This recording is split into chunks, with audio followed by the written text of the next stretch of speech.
Over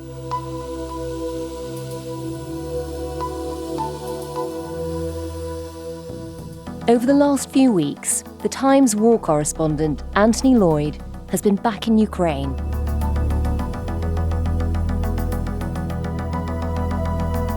He was reporting on the state of the war 3 months on from the counter-offensive that finally launched in June. But he also met troops who were far away from the counter-offensive skirmishes, along the wall's 600-mile front line, running patrol missions. Today, we're bringing you one story from one night of Anthony's trip. To protect the identities of the troops, we can't tell you when he visited or where exactly they were, but we can tell you what it was like standing behind a young captain watching the best laid plans go horribly awry. I was trying to be kind of logical and think about what it was that I could actually learn or discern from watching what was going on. And so I thought about this, some sort of half-remembered quote I had from Ernest Shackleton about the loneliness of command as I was looking at this young captain.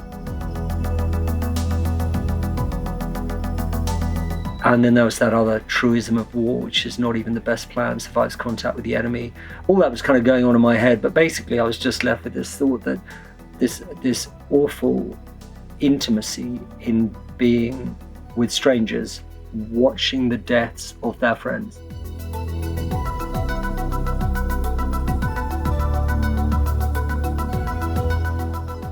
You're listening to Stories of Our Times from the Times and the Sunday Times. I'm Manveen Rana. Today, one night on the front line.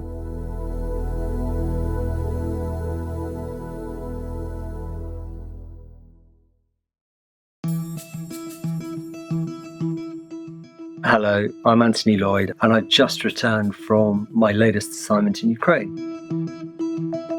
And Anthony, I mean, you've been going back and forth to Ukraine ever since before the start of the war. Just tell us a bit about your latest trip, because you stayed with a particular patrol group. Tell us about your time with them. Just start at the beginning. How did you find them, and where were they? So this was a special reconnaissance unit, and they were based in southern Ukraine. I can't go exactly into their location because it would be slightly unfair, but in the area of the city of Kherson, which was taken not that long ago in relative terms from the Russians. It was liberated by the Ukrainians, and it has experienced a lot since as a city, almost daily shelling, but also the flood, which listeners might remember earlier this year in the summer when the Russians blew up the Kakhovka Dam, which was upstream on the Dnipro River. This unit were based in the area of Kherson, and one of their jobs was to conduct raids and reconnaissance patrols the other side of the river Dnipro, which is the other side. The east bank is held by the Russians. There are very few Ukrainian bridgeheads there. Marshy lands, a lot of flood damage, a lot of fallen trees, quite a lot of vegetation. And so they're going in, they're trying to explore, find out where Russian positions are, and from time to time raid those Russian positions or take out Russian outposts. So, I mean, this is a key area, Kherson. It has, since the war began, it's went to the Russians, it's back with the Ukrainians. But as you say, the fighting is live on either side of the river. How did you manage to follow this patrol group? How did you manage to meet them? It all happened very quickly. I was traveling with a friend, Ukrainian friend. She was a friend of the commander of the patrol group, and we had a brief conversation, and by coincidence, he said, look, I've got a mission going, and he didn't really tell me what it was, but he said it'll involve driving along the riverbank for a way, and some of my guys are going in the other side of the river, and do you want to come? We can take one. So I thought, how badly can this all go after all? I mean, not that stopped him and his guys as they were driving off on the river with me saying, I really hope you don't get killed, because if you do, we're going to have to dump your body in the river. You're not really supposed to be here. Just give us a sense of what the fighting is like in this area. You know, this isn't sort of big tank battles. What exactly were they planning that night? So, yeah, this is not the area of the counteroffensive, which is still in southern and southeastern Ukraine, but it's a good deal. It's, way north of where this was. This is almost the Kherson Delta War. It's where the Dnipro River enters, falls out into the Black Sea. So there's not only the width of the river, but there's lots and lots of islands, and some of them several miles long within this river mouth. Predominantly, the Ukrainians have the initiative in this area in that they are launching more raids into the Russian zones than the Russians are into the Ukrainian zones. But commonly, they will put boats across at night, little speedboats. It can be a reconnaissance patrol, it can be setting up an observation point, a concealed position to watch Russian movements, or occasionally a fighting patrol, a group of raiders who will go off and hit a particular place. In some areas, the river's a few hundred meters wide. Overall, the flood levels are somewhat reduced since the Kakhovka Dam went. But in other areas, it's just like 100 meters wide because there's a big island in between, one side, West Bank and East Bank. When you set off with this patrol group, what were you expecting their mission to be? What were you expecting to play out? So the actual beginning bit starts off, with a bit of time for some chat. There's me and the commander and one other guy in a vehicle. We're driving not more than 2 hours up along the western side of the Dnipro River. This is the Ukrainian side, to his command post. This is a command post from which he will run the operation. Without giving too much away, it's fair enough to say the command post was a kind of totally anonymous little farm building, little farmhouse in the middle of nowhere. There's no antennas on it, nothing like that. The vehicle's parked somewhere else. We go in, there are some soldiers there, and it's not a big house. It's small.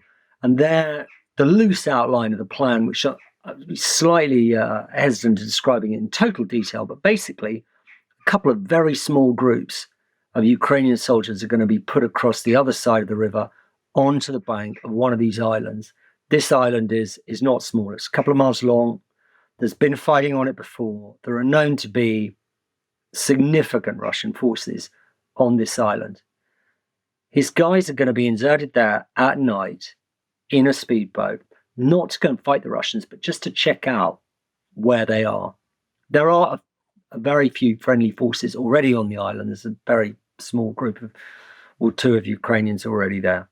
So this is an intelligence gathering mission. It's an intelligence gathering mission, commonly known as a kind of recce patrol. All these operations are linked up, almost always, by drones. So this officer, he's in his late 20s, he's a captain. He's going to be running the operation from this little farmhouse on a very small amount of kit, a kind of a laptop and a tablet and a radio. And he's only got 3 or 4 guys with him.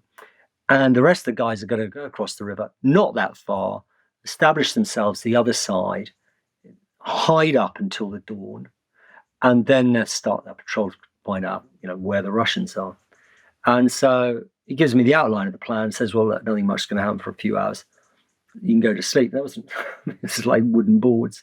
I lay on these boards and thought, I can manage this. And it was silent for a minute. And then all these mice came out, not just 1 or 2, but like the room was crawling with mice. And the mice running over my feet and my legs. And I was kind of like, I was not much to worry from mice, but it's just, I don't know, it was uneasy. And then the soldiers make a particular sound when they're moving about a building at night. So they're trying not to make that much noise, but they're all carrying weapons. There's something clanks, and then there's someone's got heavy footfalls, and they open a door and they're trying to be quiet. They're not really quiet. Anyway, so there wasn't much sleep, but I was quite keen to see what was going on. So I wasn't that bothered.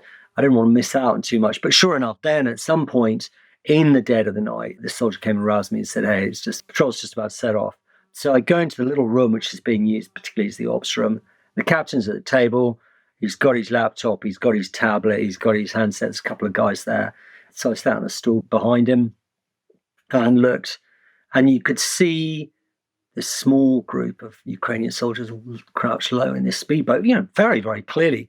The drone's got thermal optics on it, so you can see, exactly. They're not like ant figures. They're like, they're like soldiers. You're looking at soldiers in a boat. And what sort of time is this? It would be unfair for me to say exactly what time it was, because I think there was a concern afterwards that, bearing in mind what does happen, they don't want the exact details of where or when their guys go out, in case there's a chance that later the Russians cross-match it with their own thoughts of what happened in the operation that night, and it in some way serves their ability. So I'm being pretty frank and open about what did happen and describe what I saw, but I think it would be, it was the dead of night. It was the dead of night, but I could see pretty clearly what was going on this drone and listen to it by radio. So 2 small groups end up going across, and you can see them the other side. It's amazing how both sides have evolved in the war. As soon as they got the other side, they pull themselves into cover. And that's literally, they pull any amount of foliage on them until they have no heat trace at all, because both sides have got so wised up in the last 16 months as to what happens if you leave any of your body exposed enough to leave a heat trace to any thermal optics on a drone, you're going to get bombed. So, they were really diligent about that. It was quite interesting how quickly they did it and how efficiently they did it. And you're watching this from this farmhouse come command center. What's the atmosphere like at this stage? Focused, but relaxed. It's something I think it's really important to describe in describing this and what happens next. That this is very, very familiar. I mean, the front line in Ukraine is around 600 miles long, and there are patrols going out of different descriptions all up and down that front line, day and night, of different descriptions. So these guys are quite familiar with their operations. They were a professional group of guys. Captain was a professional soldier. He wasn't someone who had been newly mobilized and was working in a bar a couple of weeks ago. On the contrary, he'd been a soldier for years. And I believe that most of those going the other side were pretty experienced guys as well. So that's what I saw. First of all, they hid themselves. The atmosphere in the room is calm. I mean, there's assault rifles there and everything like that, but they're not expecting to be attacked on their side of the bank. So then there's a lull, and nothing much happens in the final hours of darkness. However, then you get to a key time to move, which is the grey light between night and kind of pre-dawn. And it makes optics a little bit more difficult for drones, particularly thermal optics, because they're not quite adjusted either to darkness or to light. And then you see at that point soldiers come out of cover, these sort of glowing guys, and they form up and they set off.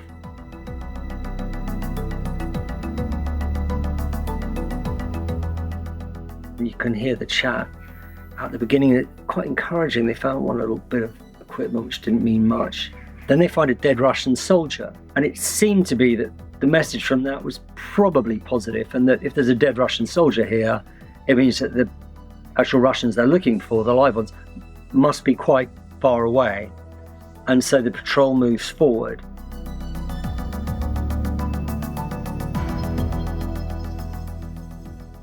But as it happens, the other Russians were not a distance away.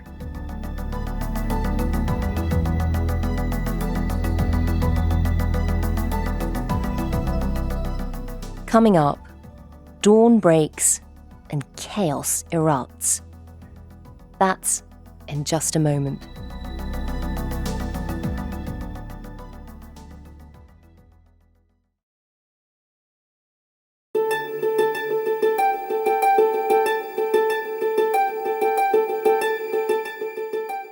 Anthony, this patrol has gone out.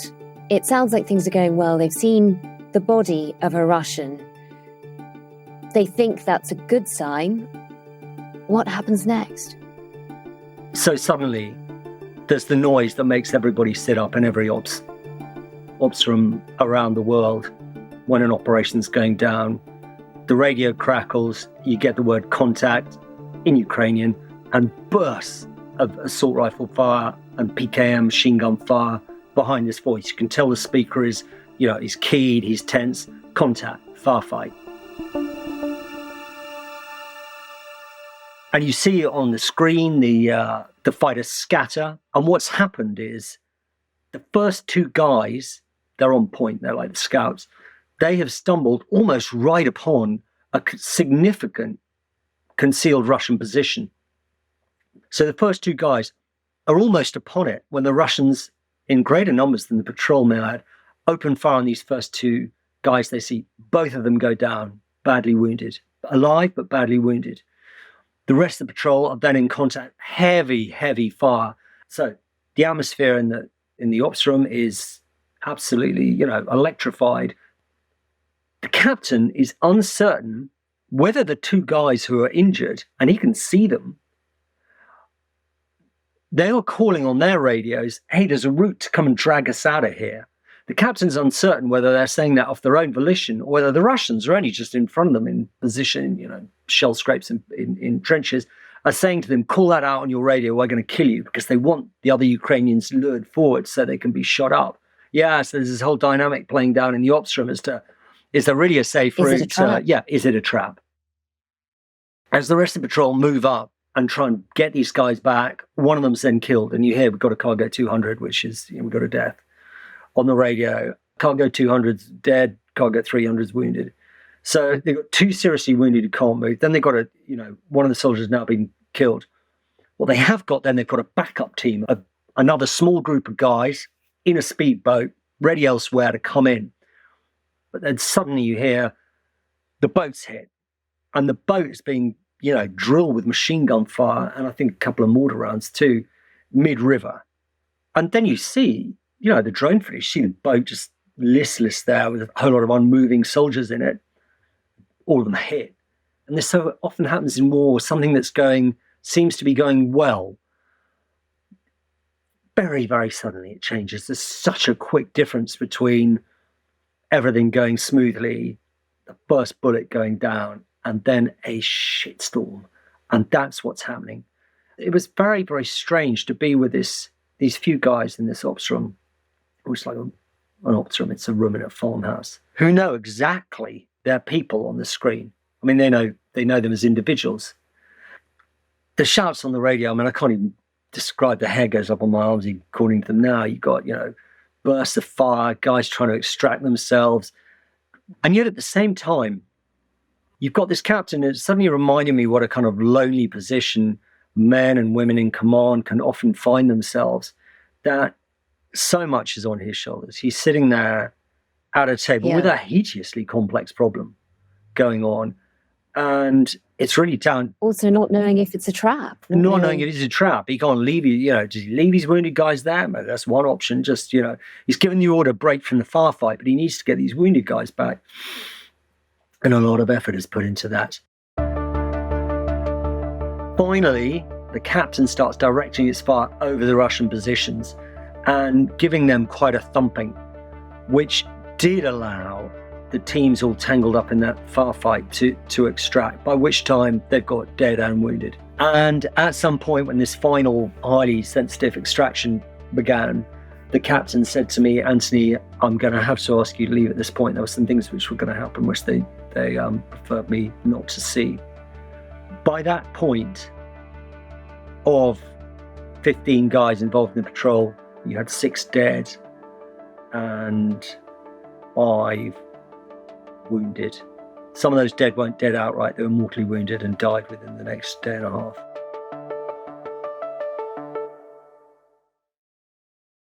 It was a very strange experience to be sat in that room watching. I've seen any amount of drone footage in my life and some terrible things going down on drone footage, but this was very intimate because I was with a very small group of men, including the commander of this operation, watching, not that far across the other side of the bank, people he knew engaged on this operation and then seeing it go so horribly wrong. This was not an unusual situation. This is the nature, I think, having been and seen campaigns before in Afghanistan and Iraq, where casualties from time to time for coalition forces or British forces could be heavy. Those incidents were cyclical, whereas in the war in Ukraine, you've got this huge war of a massive scale, and those involved go out on patrols the whole time. It sounds acute and dramatic to describe, but for those participating, that is the normality of their life in this war now. And, you say this is a regular occurrence now. There was one horrific night.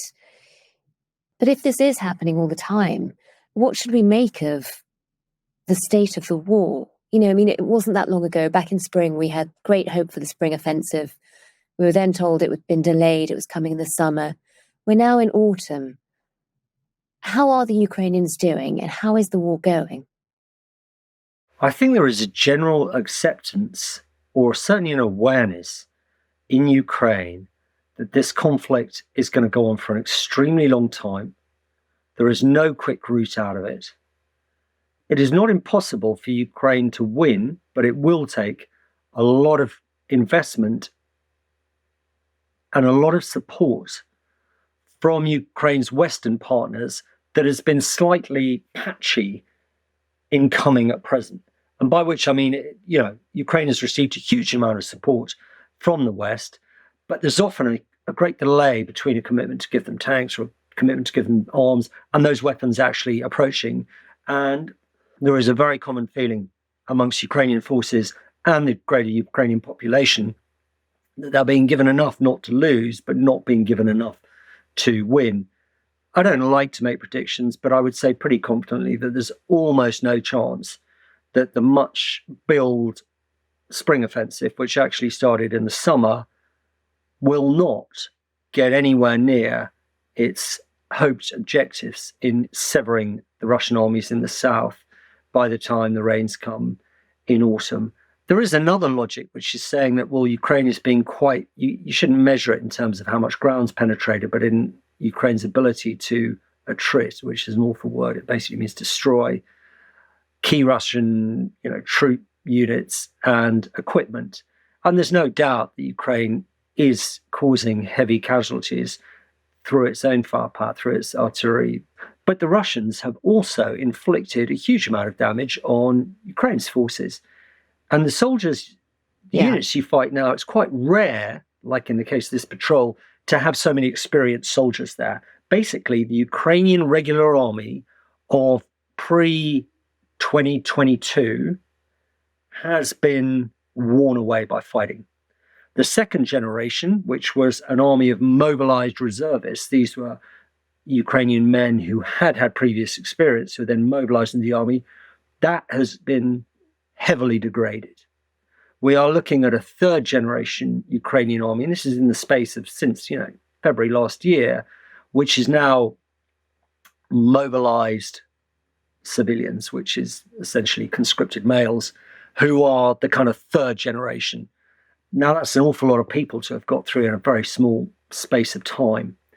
Certainly, Ukrainian military leadership is looking now at how to widen mobilization. We're hearing that in October, the mobilization eligibility will be widened to some professions in the female population, but also, extended into elements of society who wouldn't have been called up before. For example, people with HIV, they will now be eligible for the army, for mobilization on the 1st of October. We're looking at a very big war. It's going to go on for a very long time.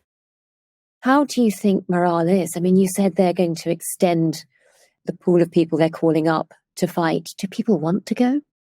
Politically, there doesn't seem any opposition voice inside Ukraine challenging Zelensky on, hey, how much longer do you want to fight this war at that cost in the hope that you can break the Russian armies? There doesn't seem to be that voice. However, within society, though publicly most people are very supportive of the war, which is a war against Russian aggression, no one should be of any mistake with that. But you do get an awful lot of people trying to dodge the draft. I mean, it's been highlighted a bit by recent corruption scandals, quite how many young Ukrainian men were prepared to pay a significant amount of money in order to get, medical certificates faked so that they wouldn't have to join the military. Quite how many young Ukrainian men tried to get abroad by hook or by crook so they wouldn't be called up and sent off to the front. Universities now have got some record attendance, because if you're a mature student and you're actually taking part physically, studying, doing your course, your second or third degree, you might not get called up. So there's an awful lot of people who don't want to go to the front. Doesn't mean they don't support the war. It's more a personal choice. They are often born out of straight up fear. They've seen a lot of people go off the front and an awful lot come back in coffins. So it's mixed, but it is definitely more somber. And a lot of this is sort of has even sort of started to affect people you know out there. Well, sure, and I often ask soldiers who are serving on the front, hey, how do you feel about those who don't want to get called up and all the rest of it? And it's mixed responses. The guys on the front, some of them will say, yeah, screw them. How come it's us fighting and dying and there are still, golden boy disco kings? That's how golden boy disco kings driving around and partying in their fast cars and dodging the draft. Well, it's us here. They should be sent here too. And others are much more circumspect and say, hey, it's a terrible war. It places a lot of demands on you. And they didn't feel that angry towards those who didn't want to go. But I had a really interesting conversation just a couple of nights ago with a good friend of mine in Kyiv. This is a guy he's late 20s, quite a lanky guy. He has no military experience at all and would not be a natural soldier at all. He's a photographer friend. And I was asking him, hey man, have they called you up yet? And he said, yeah, they have. In fact, by the next time you come back here, and just in a few weeks, I'll be in the army. And I said to him, were you tempted to try and dodge it? And he said, look, I don't want to be a soldier. I don't want to fight in a war. But this is my country's fight for survival. And this is what I should do. And I felt tremendous respect for that answer. Wow. I think that answer reflects the views of a lot of men in Ukraine right now. They didn't want to fight in a war, they didn't want to be a soldier, but it was visited on them. They recognize that there is an existential struggle for their country, and it is time to go to fight.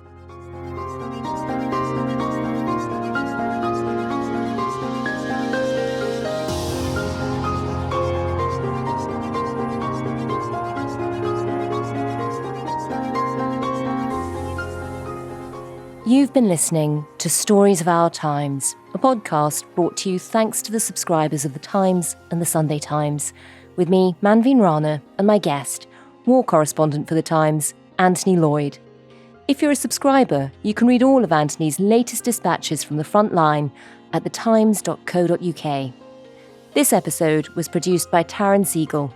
The executive producers were James Shield and Kate Ford, and sound design was by David Crackles.